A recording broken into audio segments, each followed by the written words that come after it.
porque nós já estamos recebendo aqui no estúdio da bancada Piauí o nosso entrevistado de hoje, ex-ministro, ex-governador, ex-deputado, Hugo Napoleão. Boa tarde, bem-vindo à bancada. Muito obrigado pela atenção, pela gentileza e pelo acolhimento. Pois é, quando a gente avisou que o senhor vinha para cá, já começaram a chegar as perguntas, as mensagens, sempre muito carinhosas dos nossos telespectadores, e muita gente está querendo saber como o senhor está, como é que está a sua vida pública, o senhor está atuando aí como jurista, como advogado, dentre outras funções, né? Eu tenho duas atividades hoje, basicamente. Uma é o escritório de advocacia em Brasília, N. Napoleão e Tágera, advogados associados, e a outra é a Corte de Justiça Arbitral, que é uma nova feição, através de uma lei, inclusive, do nosso amigo Marco Maciel. A lei é dele, a arbitragem é nova no mundo, para considerar os efeitos da justiça, porque, na verdade, o que se tem hoje é uma justiça que gosta de que haja cortes arbitrais. Por quê? A Corte de Justiça Arbitral de Brasília, da qual eu sou vice-presidente jurídico, por exemplo, ela tem que julgar no máximo em 6 meses. Então, vai geralmente para um acordo. Se não se chega a um acordo, a Corte decide. E a decisão é, inclusive, não suscetível de recurso para a Justiça. A decisão validada. É totalmente. O que a Corte de Justiça Arbitral faz, a Justiça não pode modificar.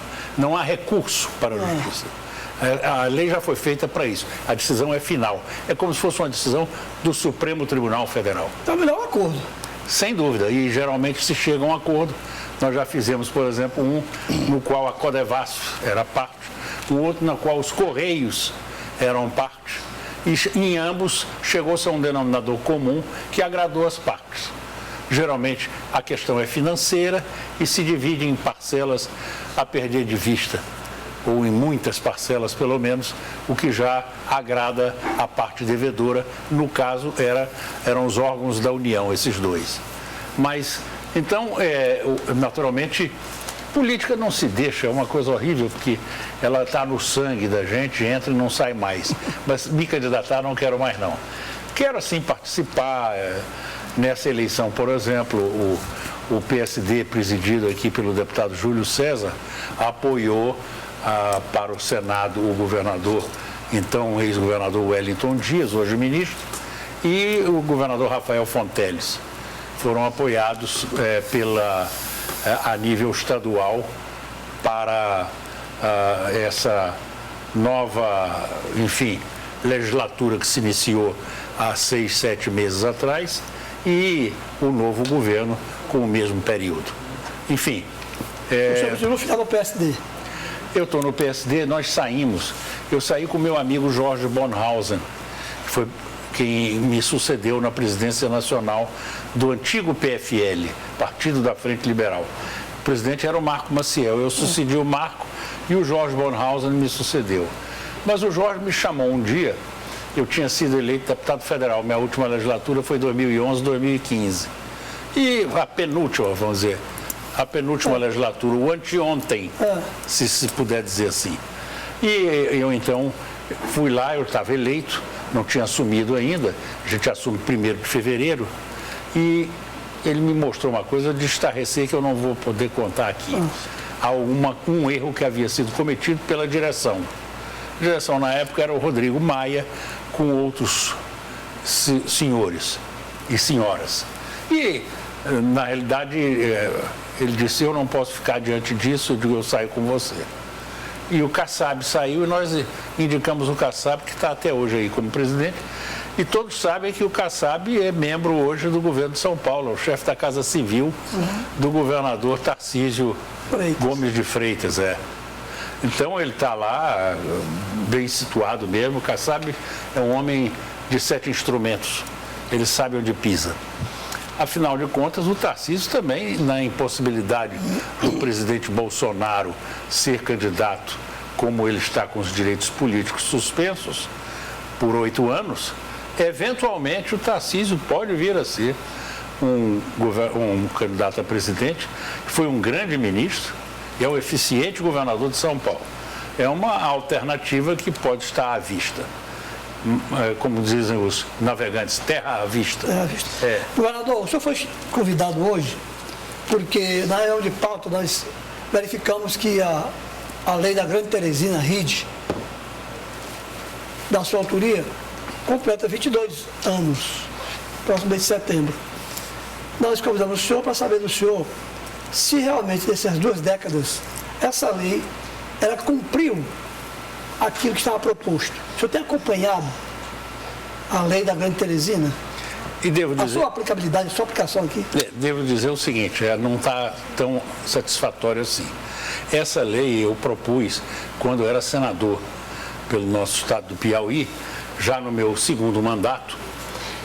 Afinal de contas, no Piauí tiveram 2 mandatos, justamente o atual Wellington, que começou o 2º, o Ciro Nogueira, que está no 2º, o Petrônio Portela, que fez o 2º e acabou falecendo como ministro da Justiça, e eu. E esses foram os 4 que até hoje tiveram 2 mandatos. Mas no meu 2º mandato eu propus aquilo que já existia em outros estados brasileiros. Por exemplo, nós temos em Brasília, o Distrito Federal, Goiás e Minas Gerais formam uma espécie de Grande Teresina. É um grande projeto que junta utilidades para o Distrito Federal e os 2 estados citados, como o Grande Teresina para, por exemplo, efeitos de saneamento. Uma vez a prefeita Socorro de Timon, o Joaquim, Socorro Joaquim, exatamente, me agradeceu. Olha, muito obrigado pelo que o senhor fez. Timon está recebendo muitos recursos para saneamento público. Saneamento hoje é indispensável para a saúde. E o ex-governador, verdade seja dita, Wilson Martins, chegou a fazer aqui em Teresina, até no Hotel Metropolitan, no último andar, um grande encontro do Grande Teresina, onde vieram vários ministros de Estado de Brasília para cá e houve um desenvolvimento. Ele tem municípios em torno, como tem José de Freitas, tem Demerval Lobão, Monsenhor Gil, União, Timon. São 13 municípios em torno de Teresina que receberam muitos benefícios em vários setores de atividade durante algum tempo. Outro dia eu li qualquer coisa que não está tendo agora, ultimamente, tanta utilização, mas é importante que se retome. Tanto que aqui a reunião na bancada, Piauí, é muito importante para lembrar os ilustres secretários de Estado de mexerem um pouco mais, porque a lei foi sancionada pelo então presidente Fernando Henrique Cardoso. Está aí para valer. É uma boa medida que se retome. Boa tarde. Antes de mais nada. Pois não. O João Jerônimo Filho. Conheço muito. Na Jaspina, deixou um grande abraço para o senhor, está ali acompanhando lá. Pai era meu amigo lá em São Miguel do Tapuio, né? Bom, ele estava na Jaspisa aqui. Vamos lá. Se não me falha a memória, esse projeto ele garante que os municípios se reúnem em torno de consórcios também. E esses consórcios possam fazer serviços como a limpeza e saneamento, como o senhor colocou. Mas o que a gente não percebe... Também? Saúde, se eu não me engano, também pode. Também. O que me espanta é os municípios não se juntarem dessa forma para tratar de problemas crônicos como esse e ficam esperando sempre que venha lá de Brasília. Não seria mais fácil fazer os consórcios? Eu acho que a APEP mesmo podia também iniciar algo nesse sentido, né? Enfim... algo... PPM. A PPM, desculpe. A PPM que eu quis me referir mesmo. Então, a realidade é essa, tem razão. A PPM pode provocar isso, pode se mobilizar, porque são muitos recursos que estão disponíveis permanentemente. Então, boa lembrança. Agora mesmo tem a questão do lixo, né, Saúde? Está em debate a questão do lixo. Sim, dos aterros sanitários, né? Pois é. E eles podiam se unir aí, Isso é um consórcios. assunto da maior importância, a questão do lixo. Da maior A importância. lei é ampla, né? Ela contempla tudo Muito. isso. Bastante ampla. Infelizmente, eu procurei, eu tenho lá em Brasília, eu tenho aqui também. Procurei no meu arquivo hoje, mas já na hora da saída, eu demorei um pouco até mais a chegar por causa disso. Acabei não achando. Achei apenas alguns dados de meus 2 governos no Piauí, né, como, por exemplo, a criação da UESP. A UESP decorre do meu Foi. governo. Com o nome de FADEP, na época. Com o nome de FADEP, exatamente. Depois, salvo engano, pelo governador Freitas Neto, houve a mudança para o nome de Universidade Estadual Não, do foi Piauí. Monsanto. Era a Fundação de Apoio ao Desenvolvimento da Educação do Piauí. Mas era universidade já. E, afinal de contas, a TV educativa, a rádio educativa, né? Conjuntos habitacionais vários, como, por exemplo, a Mocambinho 2 e 3, Renascença, São Joaquim, Polícia Militar, Joás Souza em Parnaíba, Angical e tantos outros. O HU era ministro, né? Era O Hospital Universitário. Era ministro. Isso foi como ministro da Educação. Eu criei nos 3 estados que não tinham, casualmente, vizinhos. Pará, Maranhão, Piauí. 3 estados. Fiz nos 3 estados onde não havia hospital universitário. E foi inaugurado depois o atual reitor, que tem sido excelente, foi considerado o melhor hospital universitário do Brasil. O nosso, né? O reitor está de parabéns. O doutor Paulo Márcio também, que é o diretor. Exatamente. Também o diretor, não tem dúvida nenhuma que eles são muito cuidadosos, muito atenciosos e criaram um hospital de excelência, graças realmente à minha participação como ministro da Educação. Como ministro da Cultura, eu trouxe isso aqui para o Piauí, das comunicações. Celular, né? Como da cultura, bandas de música. Foi um pequeno período depois do Celso Furtado e antes do Zé Aparecido. Eu queria fazer uma pergunta para o senhor.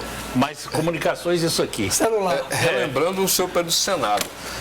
Nós vimos no governo passado liberação enorme de verba para o Congresso Nacional, através do orçamento secreto. Agora mudaram o nome, mas também tem liberação muito forte de emenda para aprovação. Tem até o PIX também, né? Na época do senhor no Senado, existia tudo isso ou isso é invenção agora? Não, isso veio a se dinamizado mais agora. Mas sempre existiu, nós sempre tínhamos emendas, até mesmo tínhamos pequenas emendas. Eu construí muitas escolas no interior, como deputado federal, por exemplo, usando as emendas do orçamento. Escolas e, enfim, hospitais, tudo isso era possível fazer. Como eu também fiz 2 hospitais regionais, Luzilândia e Pio IX, quando era governador, né? Eu tenho realmente, graças a Deus, um acervo bom de obras deixadas, obras físicas mesmo. Afinal de contas, 1.500 salas de aula, 500 escolas. O secretário de Educação era o eficiente Átila Lira, que hoje se retirou, o filho é deputado federal, o Átilazinho chamado, né? Que é um rapaz de valor. A bancada em si é boa, né? A própria deputada Margarete Coelho, que, enfim, foi uma excelente parlamentar. O Piauí tem bons nomes, graças a Deus, e eu espero que assim seja. O Ciro Nogueira faz um trabalho magnífico em Brasília, hoje está na oposição, mas foi um eficiente secretário de governo. O próprio ministro Wellington Dias já está fazendo na pasta que talvez o presidente Lula considere a mais importante, a do desenvolvimento social, porque mexe com os programas que lhe são caros, que lhe são queridos. Né? Então, assim, nós temos, por exemplo, toda a situação positiva através desses que foram ministros. Eu fiz até uma relação dos ministros desde Félix Pacheco, que era senador pelo Piauí, e é o nome do Instituto de Identificação no Rio de Janeiro, né? O Instituto Félix Pacheco. O Félix Pacheco foi ministro das Relações Exteriores. Piauiense. De Campo Maior. O ministro Evandro Lins e Silva, que foi do Supremo Tribunal Federal. Meu filho hoje trabalha com o filho dele, o Carlos Lins e Silva, no Rio de Janeiro, o Aloysio, meu filho. Doutor Hugo, nosso tempo infelizmente chegou ao fim, que pena. mas eu tenho tantas mensagens carinhosas aqui para o senhor, eu vou tentar pontuar. É o José de Moura Filho, o Carlos Potência, a Gleice, o Cícero do Porto Alegre, o Mesquita, a Adriana Teles, Valdirene, Pimentel de Parnaíba, e está chegando, continua chegando muitas mensagens carinhosas. Que coisa boa. Muita gente. Um povo, né, é verdade. Muita gente dizendo que muito carinhoso comigo nas ruas, nas praças, a professora nos lares. Lourdes do Monte Castelo, todos dizendo que estava com saudade, que é bom vê-lo, é bom saber que o senhor está bem, ativo, e todo mundo mandando um abraço. Infelizmente ainda não preciso de plástica, quando precisar eu faço. Obrigada, doutor Hugo, pela sua presença. Até a próxima, volte mais vezes. Se Deus quiser, estamos firmes aí. Boa sorte, telespectador. Tchau, tchau. Obrigado à senhora e aos senhores. Obrigada, até a próxima. Até logo.